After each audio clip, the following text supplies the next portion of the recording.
In a working environment where safety awareness is high, but accidents happen anyway, where does the motivation come from to introduce positive change?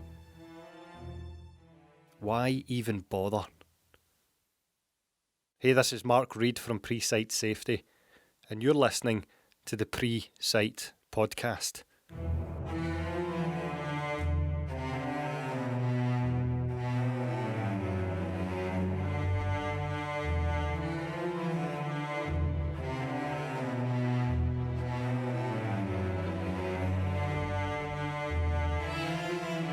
This is episode 7 of the Pre-Site Podcast. On the programme today, we're turning the tables. Rather than hearing solely from me, you're going to hear an interview with me run by our intern Sarah Scott. Now, Sarah's still at university, and one of the things that she's had to do as part of her internship is to get an entrepreneur's profile, to get a little bit of an understanding of the people running the business that she's working with. And working with us at Pre-Site Safety, we thought rather than me simply writing something down or Sarah looking at the selected details of my profile that are out there on the web, it would be much more interesting, much more genuine, to be frank, if Sarah asked me any questions that she wanted. I had no idea before this interview what Sarah was going to ask. This is all from her. This is all down to what she finds interesting, the things that she wanted to know about, and the things that's ultimately going to help her write the entrepreneur's profile that she has to do as part of her university work.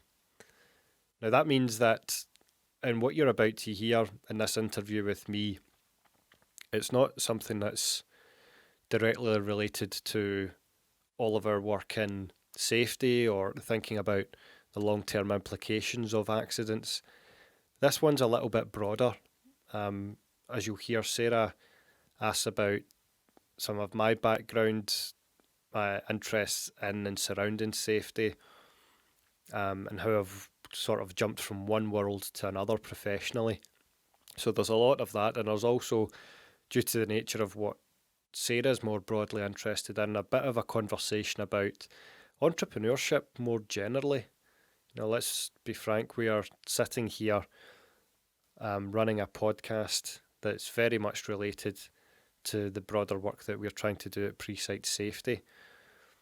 So there was a lot of interesting discussion thanks to Sarah's questions, and a lot of reflection from me on some of the things that I've found difficult in trying to start and run a business, and some of the things that, having made many mistakes along the way, that I've been able to reflect on here and summarise the things that I've found most valuable. And so here it is, without further ado, Sarah Scott's interview with me on entrepreneurship, risk, failure, and our best investments in time. I'll see you on the other side.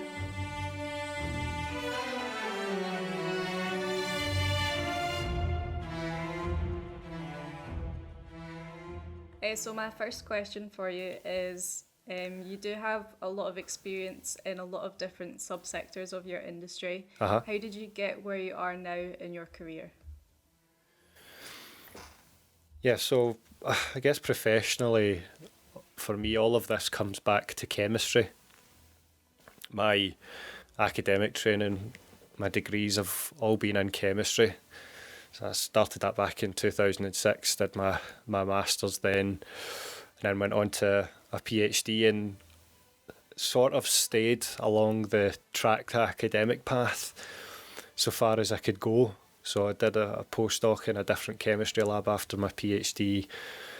Then I started my own lab to do some of my own chemistry research.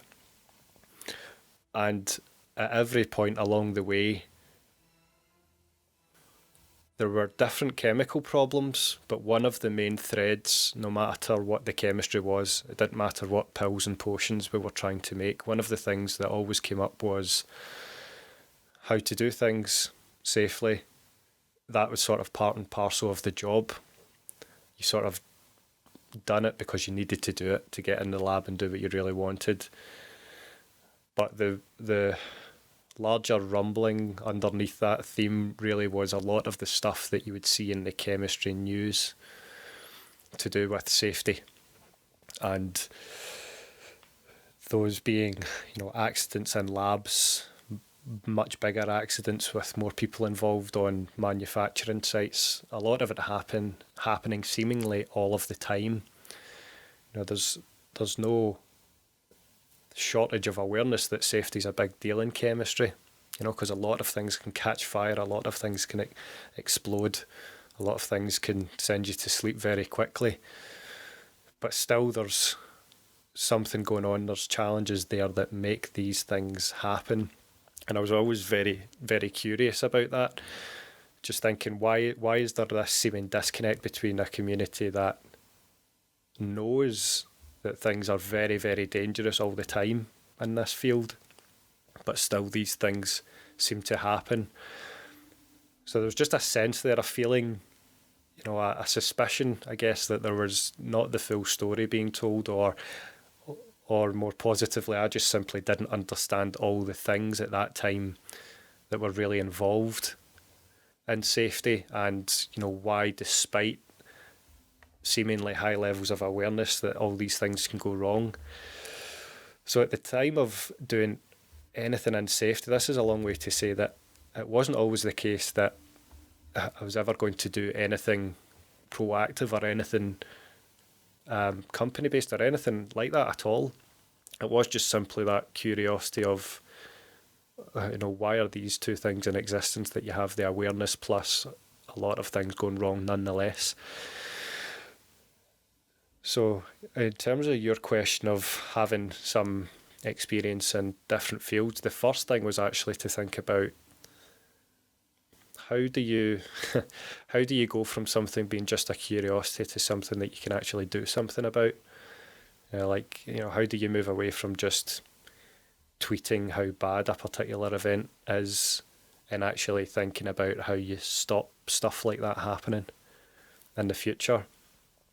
So it wasn't easy to get going at all. It's especially when you're going down an academic track, there is increasing incentive and pressure to very, very much hyper specialise in one thing.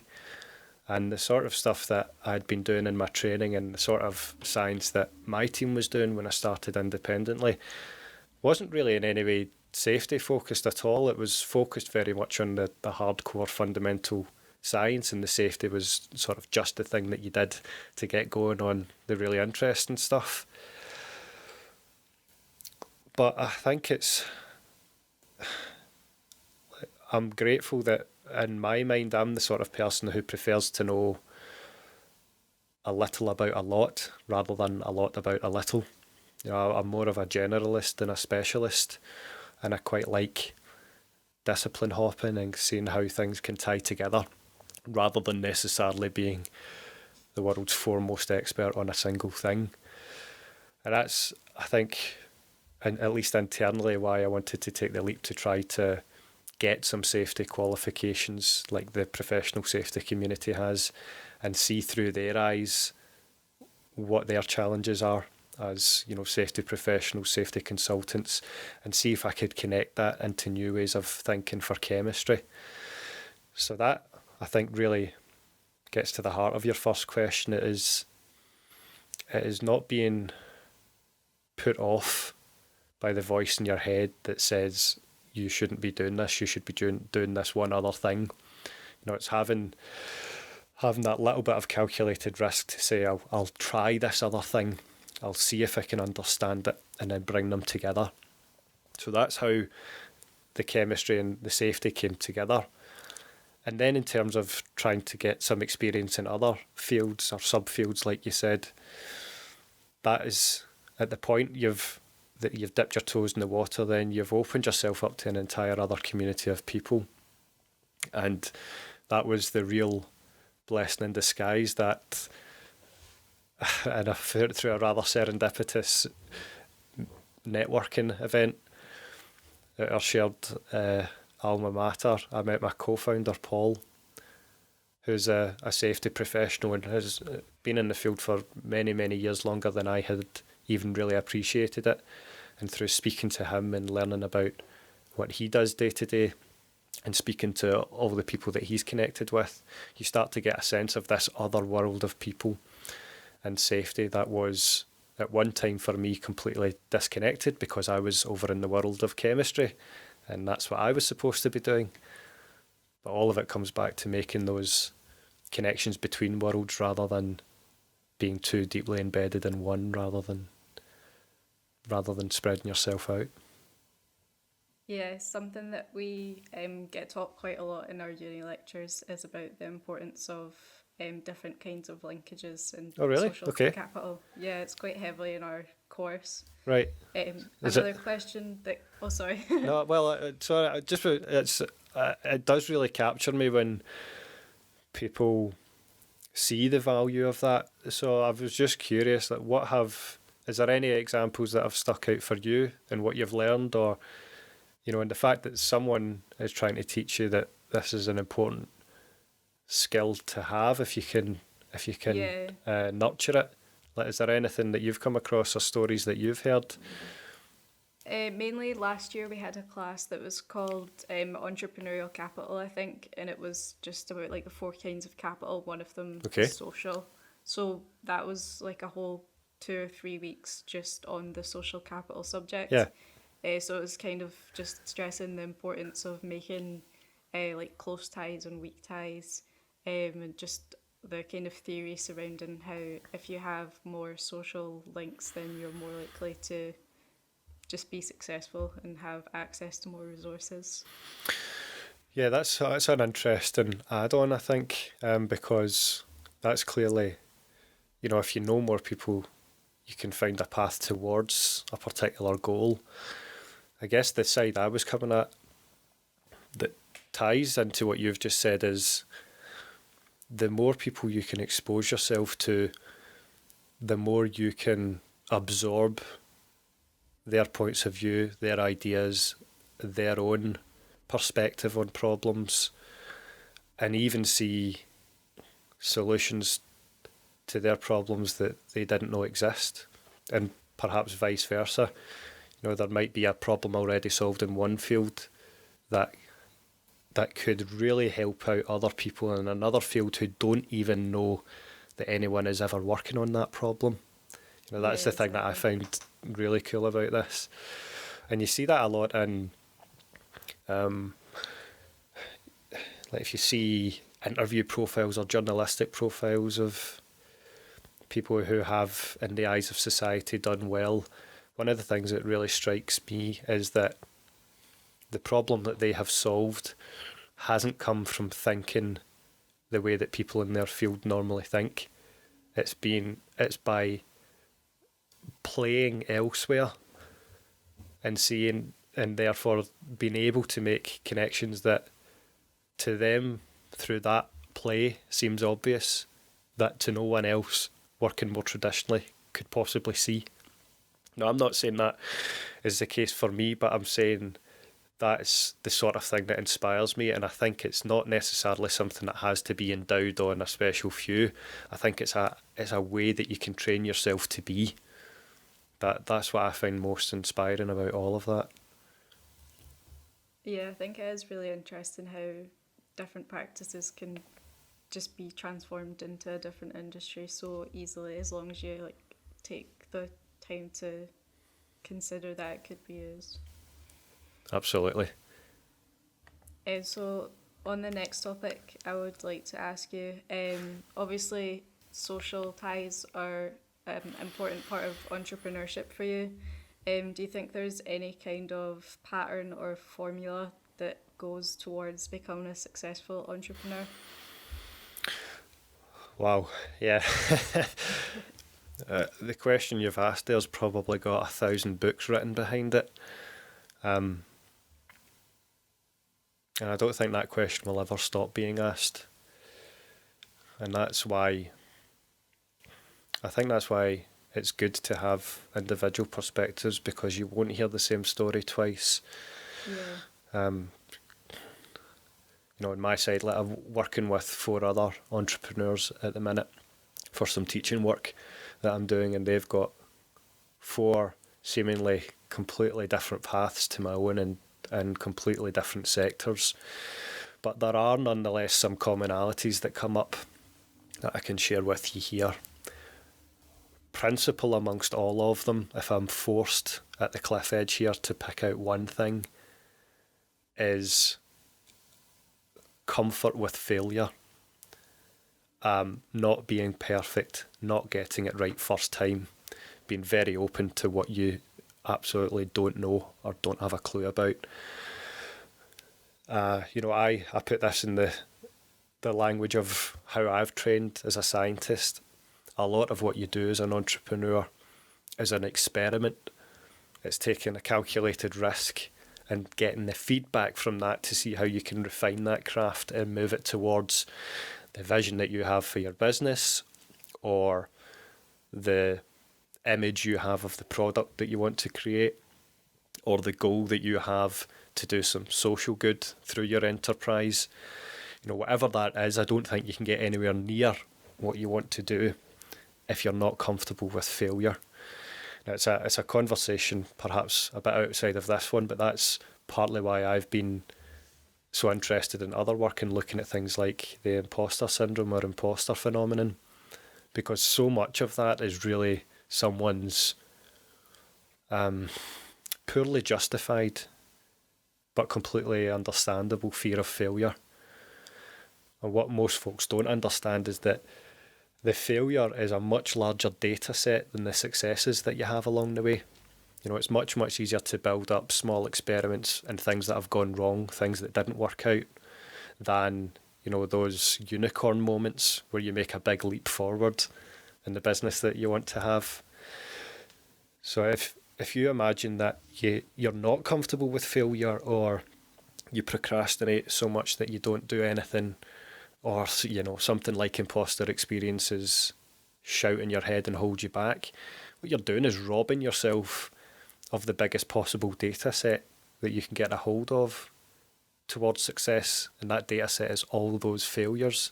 If you don't do any of them, you don't have any failures, you don't have any data to work from, you don't have any feedback with which to genuinely get yourself to the next step.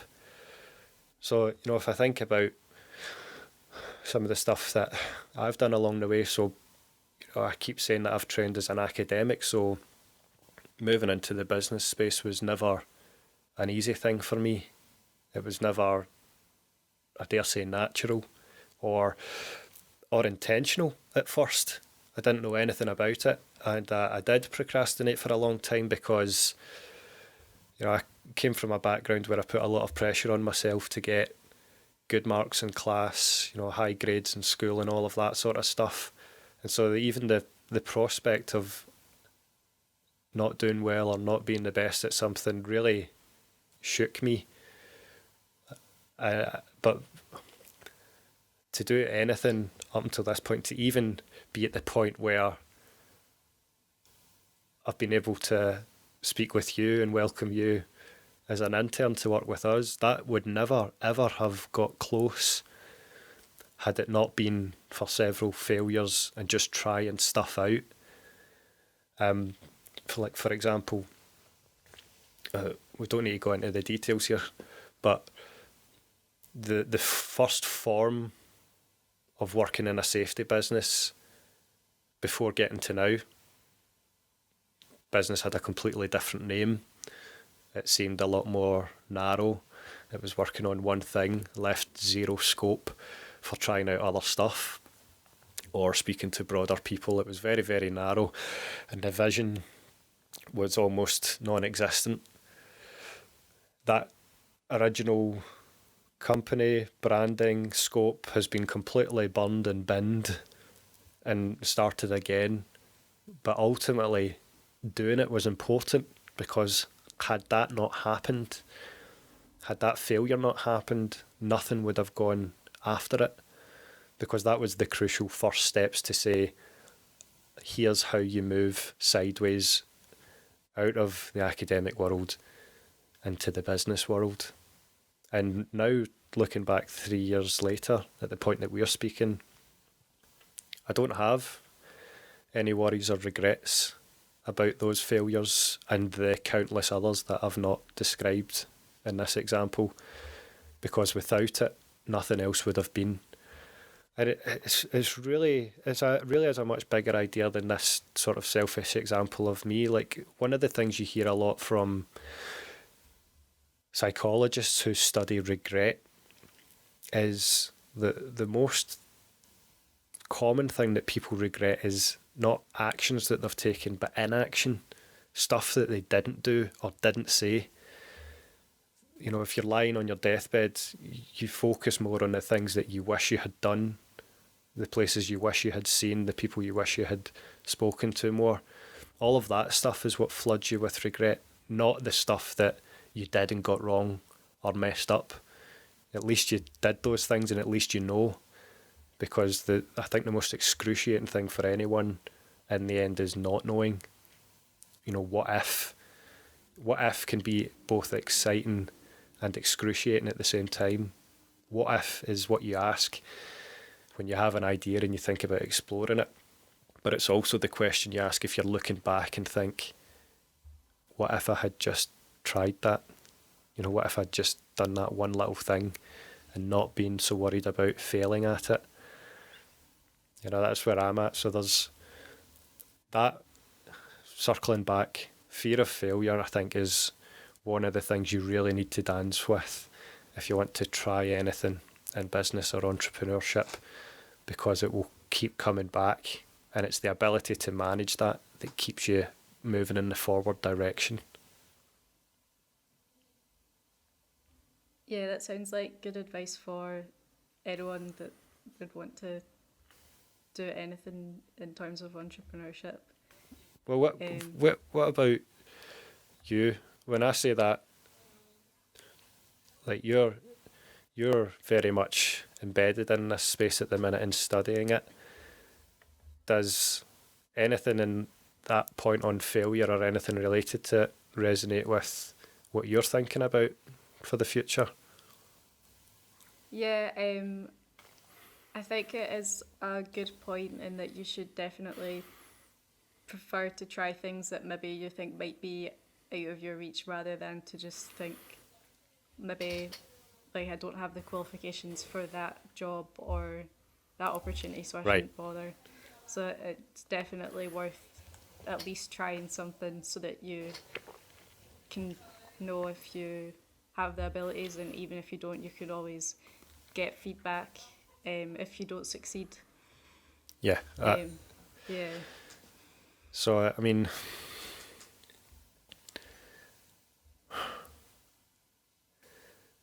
it sounds like we agree with each other, but I'm also thinking, I mean, like, what are you thinking now as your next step? Like, is there something that you're going to go for, even although you're aware that it might be scary, or is there something that you find scary that you're not sure that you're going to go for?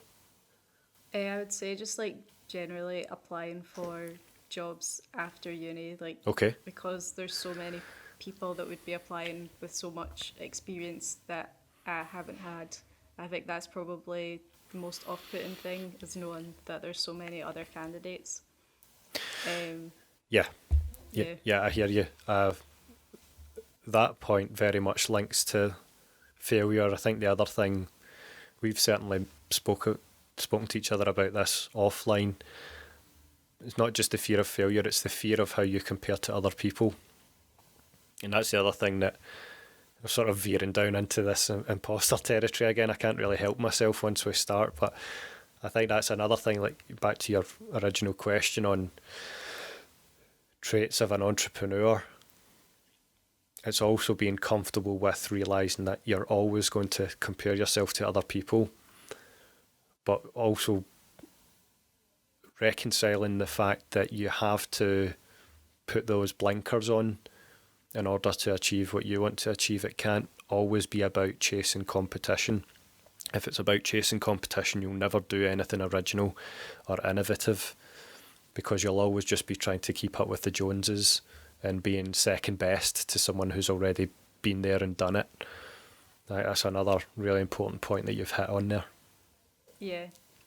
On that point as well, in terms of being a competitor within any industry, how would you say that you gain a loyal customer base, and how do you portray your value to the customer compared to competitors? Like, how would you make your customers feel more personally attached to you than other competitors? Yeah, we could certainly look at this generally speaking, and I think in my case, really without ever meaning it, sort of hit upon that as a point of momentum to give this a go. You know, we're working in the safety space. I thought that I was only ever really interested in safety because it related to what I was doing in chemistry. But it took me a long time to realise that I'd grown up with a lot of that. You know, my dad had been involved in a major accident in Scotland in the late 80s.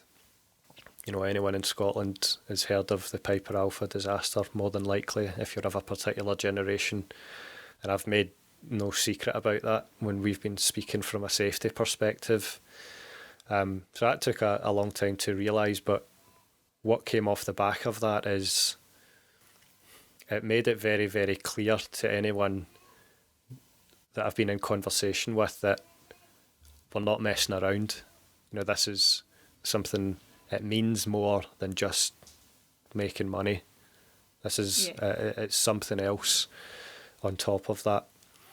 So that was, you know, from our side, that was a big revelation for me, because at the time of trying to start the business, it was also at the same time I was trying to more publicly share that personal story, because for me it was a sort of therapeutic process of now being an adult of a similar age to my dad when he survived the accident he was involved in, and only then getting to that age of being able to in any way empathise or try to understand, even just scratching the surface of what it must have been like. You know, he was, as I was at the time that I started this, he was someone in his late 20s with a young family. When I started this, I was in my late 20s. I had just started a family. And so the parallels were mounting up in terms of where I was in my life versus where he was in his, at the time that massive disruption in his life and our family life took place. So it was very much a coincidental timing of trying to understand safety more deeply for professional reasons and trying to come to terms with it for a deeply personal reason. And those two tied together have made it much, much easier to speak to people, and much smoother to show that all conversations are genuine. There's no hidden agenda behind anything that we say. And to take this back to the general realm of what you're asking, we as a species are hardwired to listen to stories. And if a business has a story that can resonate with a community that they're trying to serve, that can be massive.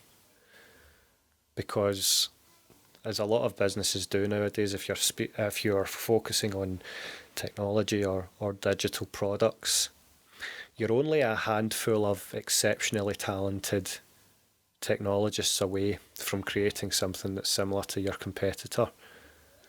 So if you can't compete on the basis of the thing that you can hold in your hand or the software that you can double click on to open up, that's when you can really push someone to ask, how are you differentiated from this other company that to an outsider, to a potential customer, kind of looks like the same thing?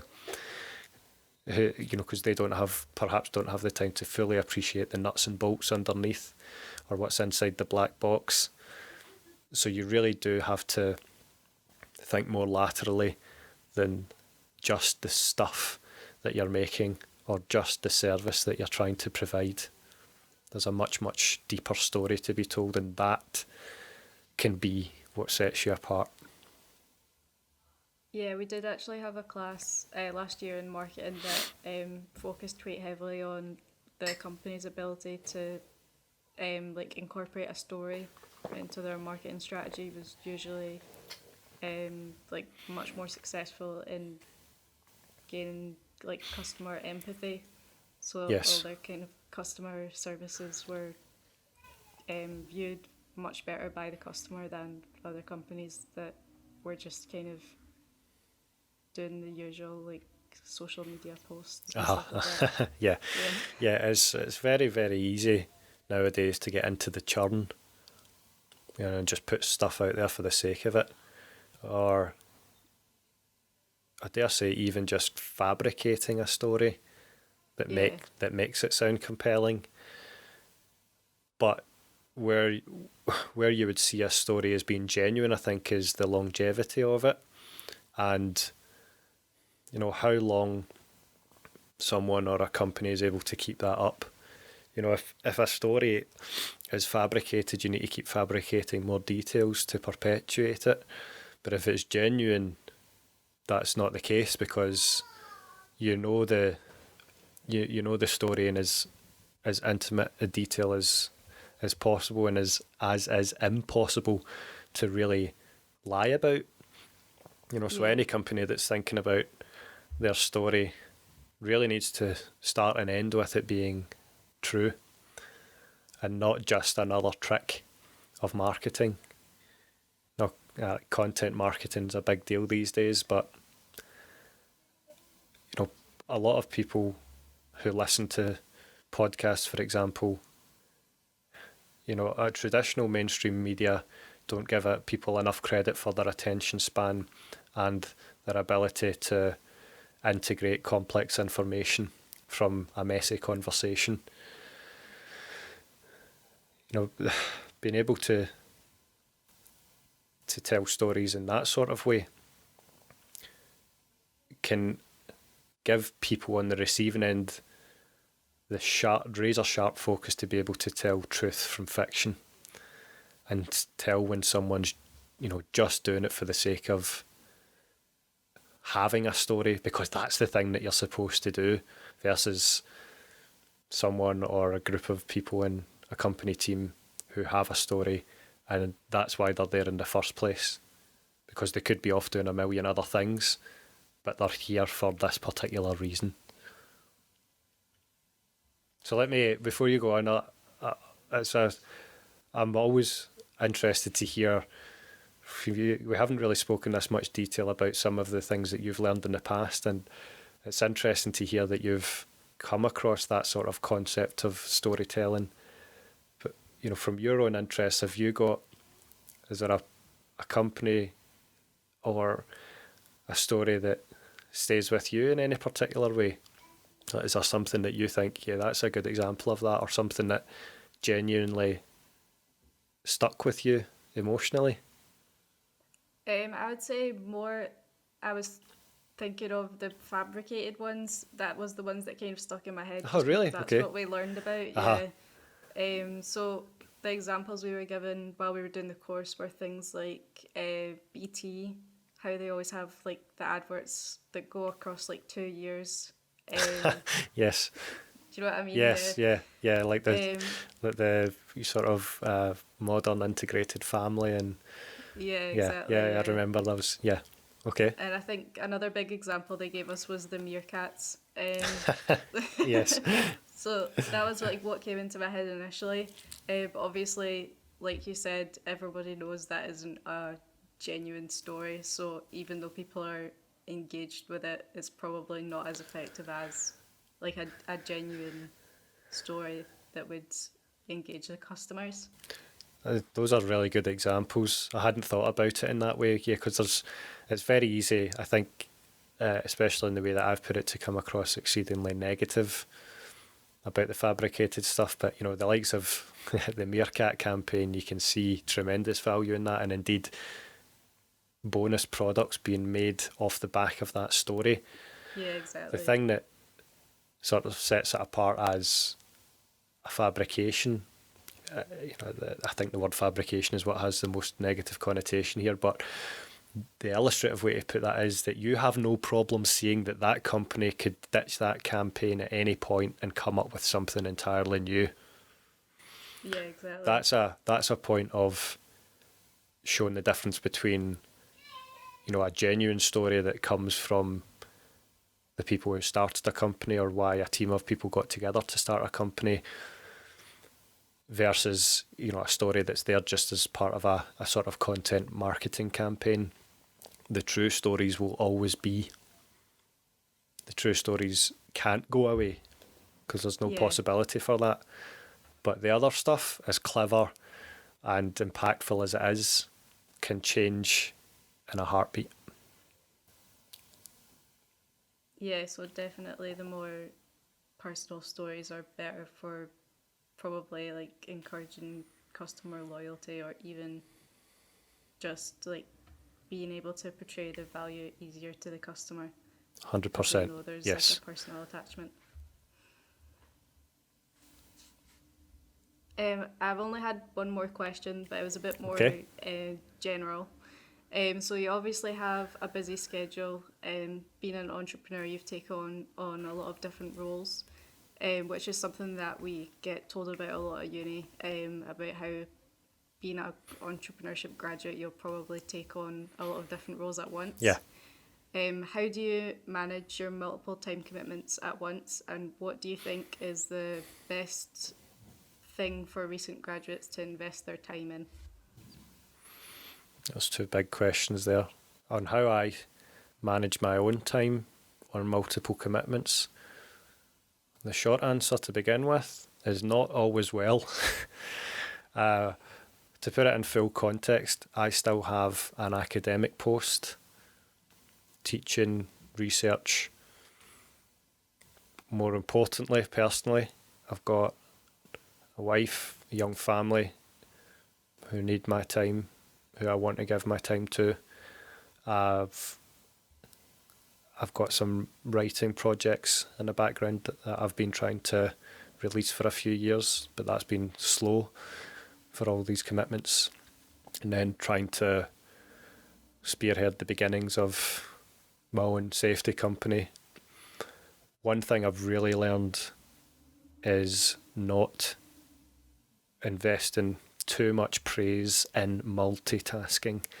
I think that gets put up on a pedestal and it should be knocked down. We are, again, as much as we're hardwired for stories, we are serial taskers rather than multitaskers.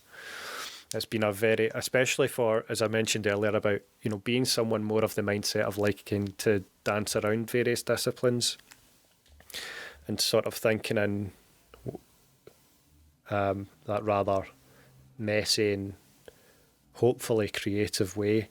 It's a very easy way to distract yourself as well. And so if you've got multiple tasks, multiple fronts on which you're trying to push forward, that can also be a distraction in its own right. And one thing I've had to really, really try hard to train myself to get better at, and hopefully I am, is going for one thing at a time and just battering down the door of that one thing for as long and as hard as I can to push that forward, and be very, very clear about what's the priority, what's the thing that's in my crosshairs to target right now, and what's the things that can sit in the background for now while I get this other thing pushed forward. So that appreciation of doing one thing well and not trying to do a million things at once is exceptionally important, and I've been horrible at it in the past. Others who I notice have managed to push ahead, like say academically as an example, it's noticing that deficiency in myself has made me notice in some other people that they are very much targeting one single thing and they can push for that and they don't get distracted easily. So it's trying to have and foster that level of self-awareness for me, that I can see where my current habits and traits are pulling me down, and try, just like any other skill, to foster a change in habit where I look at one thing rather than another. You had a second bigger part to that question that I've forgotten about. What do you think is the best thing for recent graduates to invest their time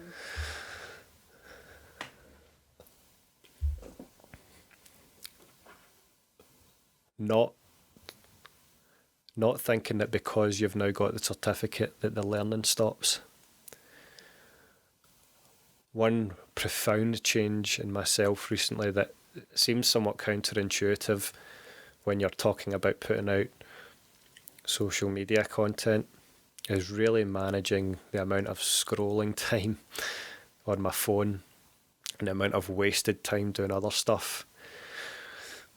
When I started one of my recent projects related to safety, a big part of pushing that forward within a period of months rather than years was quantifying the amount of time that I was wasting on things that will ultimately go nowhere. And, phone use and, mindless scrolling is just an easy example because it's one that most people can connect to. So I'll stick to that.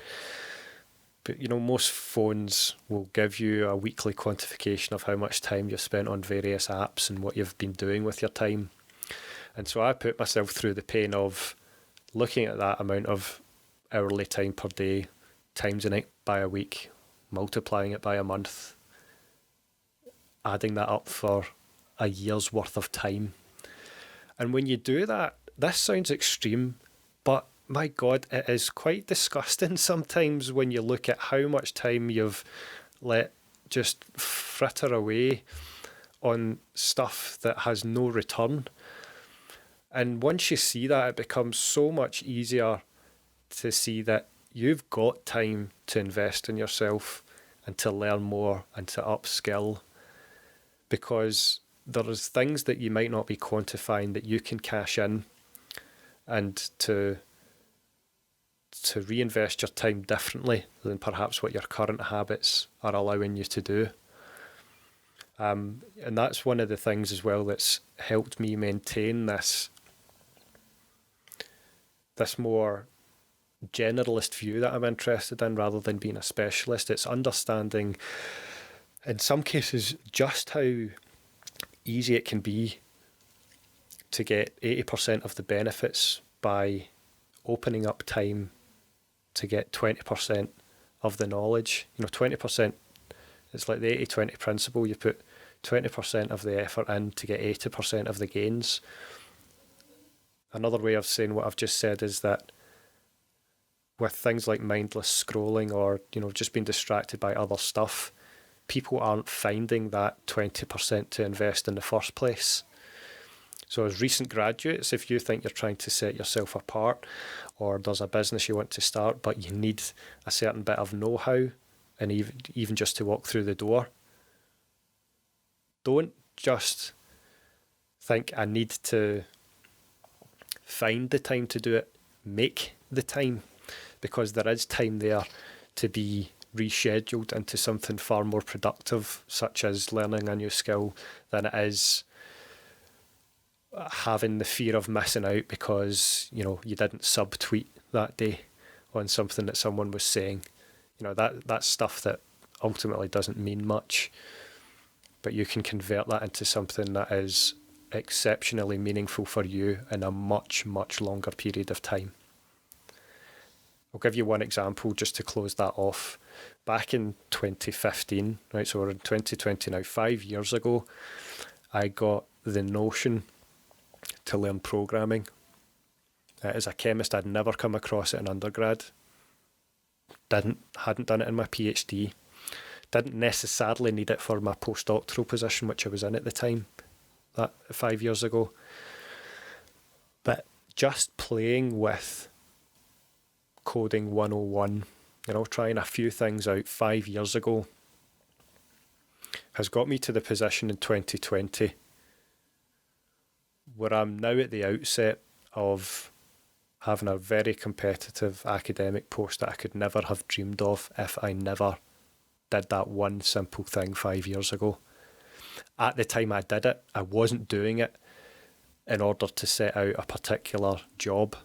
I was doing it because I was a little bit interested and thought it might help with a problem at the time. I had a short-term goal 5 years ago, but it's led to unforeseen, very, very long-term gains in directions that my life can take that I could never have dreamt of at the time. And I'm not even sure I'm fully aware of what it can do for me now, 5 years later. So if you're thinking of doing it, thinking of investing that time, or if anyone who is a recent graduate listening to this gets the notion that they want to make that time, understand that there are long-term gains to doing that you might not even see. So even the gains that you can convince yourself you will get in the short term could lead to longer-term things that you can't even imagine yet. So that's exciting, but tragically that's a thing that a lot of people are missing because they're not doing that first thing of quantifying how much time they're losing to stuff that doesn't mean anything. Yeah, that's something I've been looking at recently, actually. Yeah? This week I've put on a lock on my phone, so after an hour of using social media apps, it just locks me out of it for the rest of the day. Yeah, that's good. Yeah. That's superb. I've done something similar, and so do you find it's working for you? Most of the time, I would say I do go on occasionally after that on my laptop, but I find that I'm more aware that I'm doing it than if I just picked up my phone. I wouldn't think twice about it, but if I actually type in Pinterest into my laptop and then I'm like, oh, I'm doing it again. Yeah, so it's giving you the awareness, right? There's a lot of thankfully more and more stuff out there to help us become aware of that. The quantifying the time's one thing, locking yourself out like you've done's another. And all of it is hopefully giving people who pay attention the awareness to then make that next really important step of finding out what else can be done with that time. Yeah, exactly. Because I've just been needing to make more time for myself to finish all my deadlines that are all due in one block. But it seems to be working. Yeah, long may it last. Yeah. So that's all my questions that I had prepared for you for this interview. That's lovely. So thanks very much, Sarah. I actually very much enjoyed that. There was things that you got out of my head that I forgot were even there. It's been a really valuable reflection. Hope some other people can take something away from it. Thanks. Yeah, it's been really good for me as well to learn about the kind of other side of entrepreneurship that you don't learn about so much in the textbooks.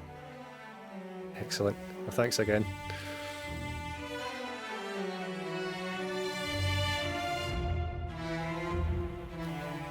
That's the end of Sarah's interview with me. Now, listening back to that, as obvious as it is to say, the one thing that sticks with me that I'm clearly reflecting on from those questions from Sarah is that learning never stops.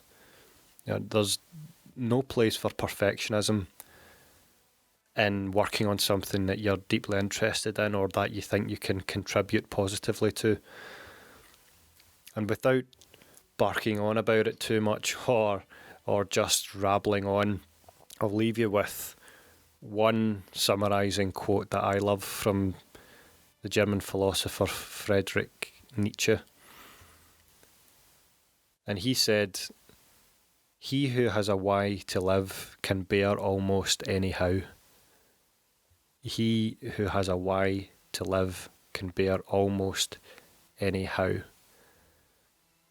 And it's certainly the case here for me that there is an inescapable why to do any of this.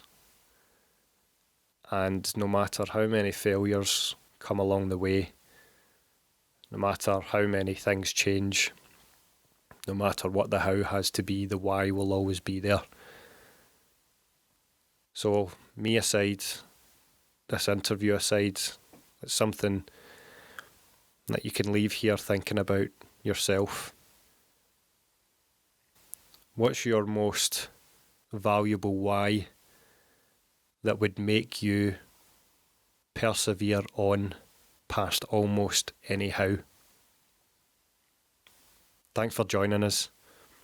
We'll see you again soon for episode 8 of the Pre-Site podcast. In the meantime, if you want to check out previous episodes, articles, and other musings on safety, you can check out the Pre-Site Safety website at www.pre-site-safety.co. That's pre-site-safety.co. We'll see you soon.